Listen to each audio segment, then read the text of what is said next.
There is something happening beneath the political arguments, beneath the headlines, beneath the endless cycle of outrage. Something quieter is unfolding, something far more consequential. We are no longer simply disagreeing with one another. We are beginning to inhabit different realities. Not different opinions, different worlds. There was a time when neighbors could argue passionately because they largely agreed on what had happened. They inherited many of the same stories, remembered the same events, and stood on common ground.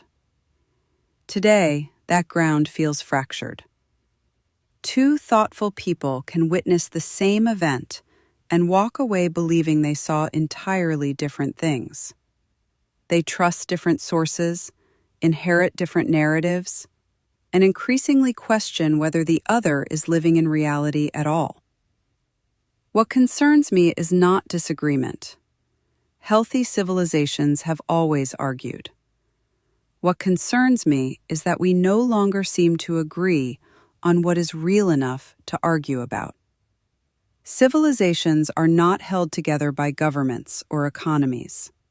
They are held together by shared meaning, by invisible agreements. Money has value because enough people believe it does. Justice exists because enough people agree it should. A nation survives because millions of strangers recognize themselves as part of the same unfolding story.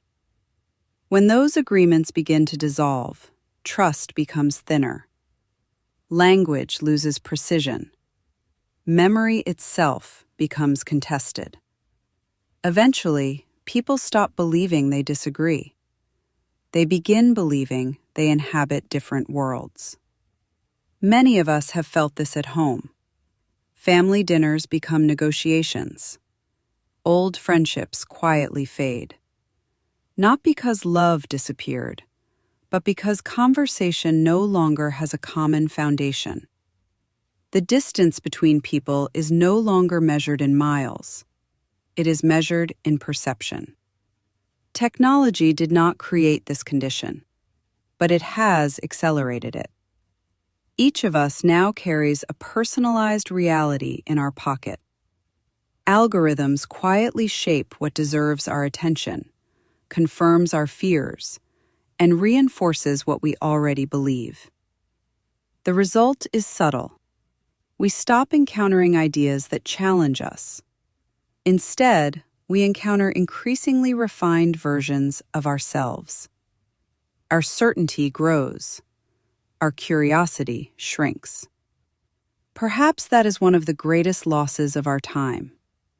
Not information. Curiosity. Curiosity requires enough humility to imagine reality may still surprise us. Certainty asks only for confirmation. I don't believe the answer is forcing everyone back into one approved story. History has shown us where that leads. Nor do I believe the answer is retreating further into tribes that echo our own convictions. Perhaps the rebuilding begins somewhere much quieter, with people willing to say, "I may not have the whole picture." Those words have become strangely rare, yet they may be among the most important words a civilization can speak. Wisdom has never meant having every answer. It has meant remaining teachable, remaining curious, remaining large enough inside ourselves that discovering we were wrong feels like growth instead of defeat. Maybe shared reality does not begin with governments or media. Perhaps it begins with people who care more about truth than victory, more about understanding than applause, who refuse to trade reality for belonging. Civilizations rarely disappear overnight. More often, they slowly lose the ability to recognize themselves. Their language fragments.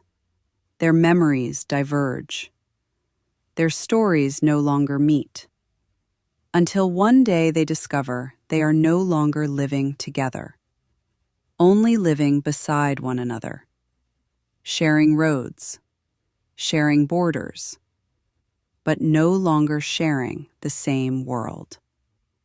Perhaps the question of our time is not whether we can all agree again. Perhaps it is whether we still possess the humility to seek reality together. Because if we lose that, the greatest crisis of our age may never have been political.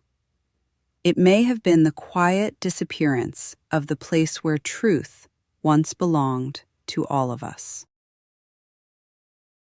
The signal continues. If this transmission resonated, don't forget to like and subscribe here and continue the journey with the next video. You can also follow the work on Substack at tendingtheinbetween.substack.com.